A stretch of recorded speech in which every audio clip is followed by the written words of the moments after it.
Everyone, welcome back to my SP medicos channel. और आज की इस वीडियो में हम डिस्कस करेंगे फर्स्ट एड के अंदर एक बहुत ही इंपॉर्टेंट टॉपिक आता है शॉक, जिसको कि हम हिंदी में सदमा भी बोलते हैं। अपने प्रीवियस वीडियो में मैंने एस्फेक्सिया को एक्सप्लेन किया है।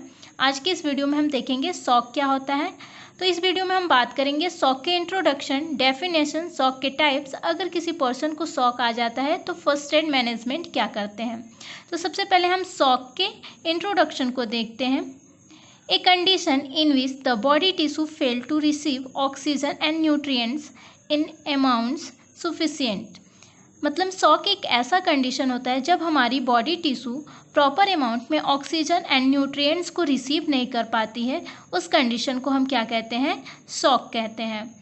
The condition may cause the death of cell. इसकी वजह से क्या होते हैं कि हमारे जो बॉडी सेल्स होते हैं वो डेथ होने लगते हैं, which further progress to organ failure, और धीरे धीरे हमारे ऑर्गन्स भी फेल्योर होने लगते हैं, and ultimately to the victim's death. उसके बाद लास्ट में क्या होता है कि जो विक्टिम यानी जो पेशेंट है लास्ट में डेथ भी हो जाता है। अब नेक्स्ट हम बात करेंगे डेफिनेशन के बारे में। Shock is a life threatening condition. Shock जो है एक जानलेवा कंडीशन है that occurs when the body is not getting enough blood flow. जब हमारे बॉडी को प्रॉपर अमाउंट में या इनफ अमाउंट में ब्लड फ्लो नहीं हो पाता है, लेक ऑफ ब्लड फ्लो की कमी होने की वजह से जो सेल्स होते हैं, जो ऑर्गन्स होते हैं, उनको प्रॉपर रूप से ऑक्सीजन एंड न्यूट्रिएंट्स नहीं मिल पाते हैं, जिसकी वजह से हमारे बॉडी ऑर्गन या बॉडी टिश्यू जो होते हैं वो अपना फंक्शन करना बंद कर देते हैं।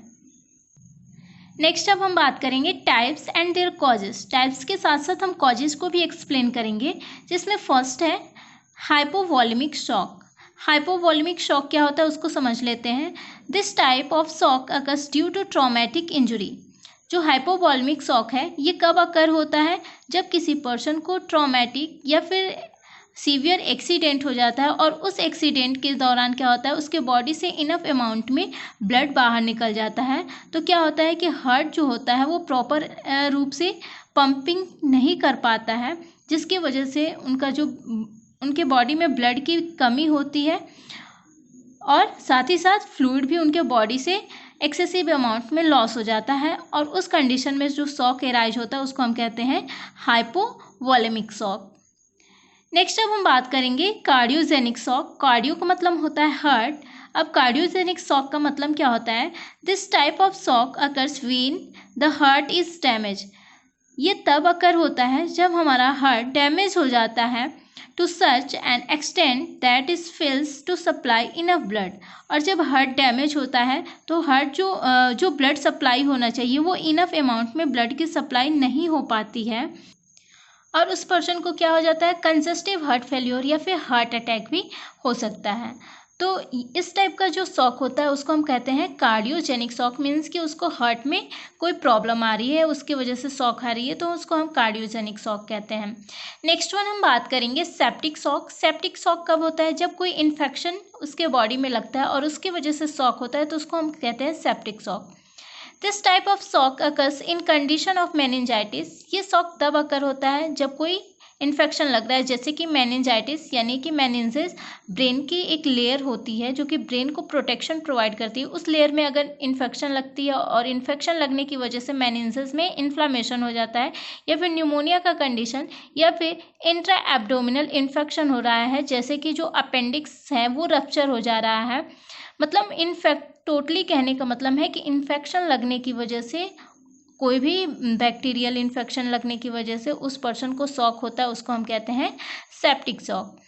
When bacteria multiply and release toxin in the body. उसके बाद इन्फेक्शन लग रही है, जो भी बैक्टीरिया हो रहे हैं बॉडी में अपना ग्रोथ करने लग रहे हैं, और ग्रोथ करने की वजह से क्या होते हैं कि बॉडी में टॉक्सिन को पैदा करते हैं, और उस टॉक्सिन की वजह से क्या होता है वो पर्सन शॉक में चला जाता है। अब नेक्स्ट वन अब हम बात करेंगे एनाफाइलेटिक शॉक। एनाफाइलेटिक शॉक क्या होता है कि अगर किसी पर्सन को किसी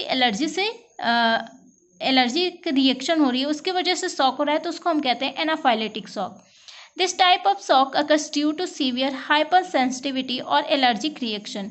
यह उस टाइप का शॉक है जब किसी पर्सन को कोई सीवियर एलर्जिक रिएक्शन हो जाती है, जैसे कि कोई मेडिसिन की वजह से या कोई फूड आइटम की वजह से या फिर कोई इंसेक्ट बाइट कर दिया है या फिर डंक मार दिया, उसके वजह से अगर उसको एलर्जी हो रही है तो उस कंडीशन को हम कहते हैं एनाफाइलेटिक शॉक। नेक्स्ट वन हम बात करेंगे न्यूरोजेनिक शॉक। न्यूरोजेनिक यानी कि न्यूरॉन्स हमारे ब्रेन में प्रेजेंट होते हैं, मतलब कि हमारे ब्रेन प्रॉपर रूप से फंक्शन नहीं करेंगे, या फिर हम कह सकते हैं कि जो हमारे नर्वस सिस्टम है और प्लस हमारी जो स्पाइनल कॉर्ड है, अगर वो डैमेज हो रहा है उसके वजह से जो शॉक डेवलप होता है उसको हम कहते हैं न्यूरोजेनिक शॉक। नेक्स्ट अब हम बात करेंगे कि अगर किसी पर्सन को शॉक आता है तो क्या क्या साइन एंड सिम्टम्स देखने को मिलते हैं, जिसमें कि फर्स्ट है एंजाइटी और कन्फ्यूज़न। उसको एंजाइटी बनी रहेगी, कन्फ्यूज़न बना रहेगा, थर्स्ट होगा, बहुत प्यास लगेगी, वीकनेस फील करेगा, ब्लड प्रेशर लो हो जाएगा, paleness at the inner side lips, मतलब कि उसका जो इनर साइड का जो लिप्स है वो हल्का येलोइश, हल्का पीला कलर का दिखाई देगा, और उसका जो विक्टिम्स है, मतलब जो पेशेंट है, उसका स्किन काफ़ी डार्क दिखाई देगा। नेक्स्ट है टैकीकार्डिया, मीन्स की रैपिड पल्स, अनकॉन्शियसनेस, बेहोश भी हो सकता है। नेक्स्ट है on pressing a finger nail the original colour takes more than 2 second to recover. अगर उसके हम फिंगर जो नेल्स होते हैं वहाँ पे अगर हम प्रेस करते हैं, मतलब दबाते हैं उसके फिंगर नेल को, तो उसको फिर से रिकवर होने में 2 सेकेंड से ज़्यादा टाइम लगता है। नेक्स्ट अब हम बात करेंगे फर्स्ट एड में क्या क्या हम मैनेजमेंट करते हैं, मतलब शॉक के अंदर हम फर्स्ट एड मैनेजमेंट क्या क्या प्रोवाइड करते हैं। Shock can be treated on the basic on their types and causes. Shock को हम कभी भी उसके टाइप्स और कॉजेज के अकॉर्डिंग ही ट्रीटमेंट हम प्रोवाइड करेंगे। जैसे कि अगर किसी पर्सन को हाइपोवॉलेमिक शॉक हुआ है तो हम क्या क्या ट्रीटमेंट प्रोवाइड करेंगे। Minor cases of this shock, ये बहुत ही माइनर केसेस देखने को मिलते हैं इस टाइप के shock, can be treated with fluid like NS, और इस शॉक को हम फ्लूइड से रिकवर कर सकते हैं जैसे कि normal saline. While in severe, क्योंकि इस कंडीशन में क्या होता है कि बॉडी से बहुत ज़्यादा ब्लड का लॉस हो जाता है या बॉडी से बहुत ज़्यादा फ्लूइड का लॉस हो जाता है, तो उसको रिकवर करने के लिए हम नॉर्मल फ्लूइड या फिर नॉर्मल सलाइन उसको हम चढ़ा सकते हैं। अगर एक्सेसिव अमाउंट में जो ब्लड है वो लॉस हुई है तो उस दौरान हम क्या करेंगे, ब्लड ट्रांसफ्यूजन करने के लिए उसको एडवाइस करेंगे। The reason for bleeding should also be identify, हम ब्लीडिंग के रीज़न को आइडेंटिफाई करेंगे और तुरंत उसको एक अच्छा सा उपचार भी प्रोवाइड करेंगे। नेक्स्ट वन हम बात करेंगे कार्डियोजेनिक शॉक में हम क्या क्या फर्स्ट एड मैनेजमेंट कर सकते हैं। The reason should be identify first, सबसे पहले कि हम रीज़न को आइडेंटिफाई करेंगे, फॉलोड बाय द ट्रीटमेंट, उसके बाद हम उसको ट्रीटमेंट प्रोवाइड करेंगे। Since the major causes are congestive heart failure, अगर हम देखते हैं कि उस पर्सन को कंजेस्टिव हार्ट फेल्योर हुआ है या फिर हार्ट अटैक आया है, उस दौरान क्या करेंगे, patient are provided with medicine to increase the heartbeat, patient को हम मेडिसिन प्रोवाइड करेंगे ताकि उनका जो हार्ट फेल्योर हो गया तो हार्ट बीट उनका इंक्रीज हो सके।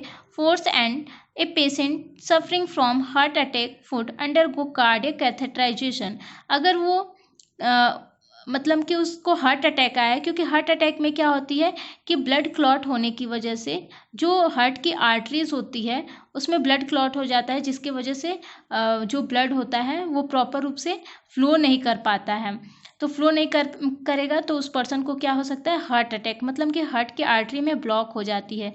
तो उसको ठीक करने के लिए हमको क्या करने की ज़रूरत पड़ती है, cardiac catheterization.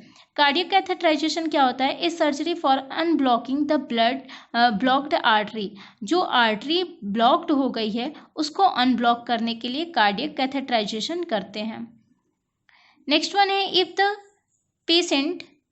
if the treatment fails in severe cases mostly a heart transplant may also be required, अगर मेडिसिन के थ्रू भी वो पेशेंट ठीक नहीं हुआ या फिर कार्डियक कैथेटराइजेशन के थ्रू भी पेशेंट को हम रिकवर नहीं कर पाए तो लास्ट ट्रीटमेंट क्या होता है, सीवियर केसेस में हम क्या करते हैं, हार्ट ट्रांसप्लांट की ज़रूरत पड़ती है।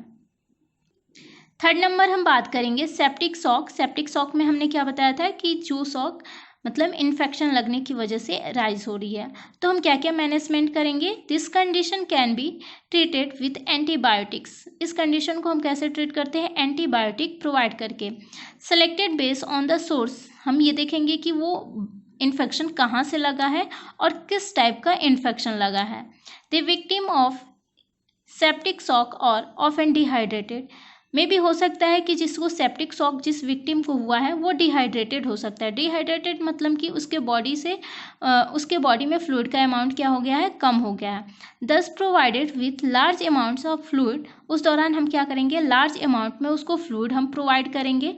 Maintain and increase the blood pressure, और उसके बॉडी के जो भी लिक्विड्स हैं या उसके बॉडी फ्लूइड को मेंटेन करने के लिए हम क्या करेंगे, उनको फ्लूइड प्रोवाइड करेंगे, जैसे कि नॉर्मल सलाइन या फिर आरएल, ये सब उनको प्रोवाइड करेंगे और ब्लड प्रेशर को भी हम मेंटेन करेंगे इसके through.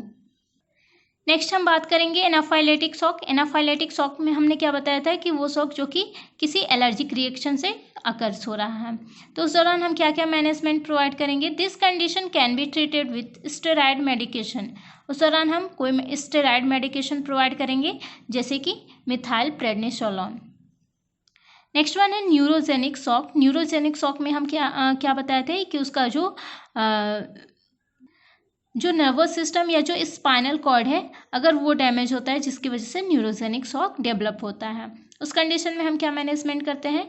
This condition is treated with much difficulty, इस कंडीशन को ट्रीट करना काफ़ी मुश्किल है। Because spinal cord injury is mostly irreversible, क्योंकि स्पाइनल कॉर्ड में एक बार इंजुरी हो जाती है या फिर स्पाइनल कॉर्ड एक बार फेल्योर हो जाता है तो फिर से उसको पुनः की अवस्था में लाना काफ़ी मुश्किल होता है।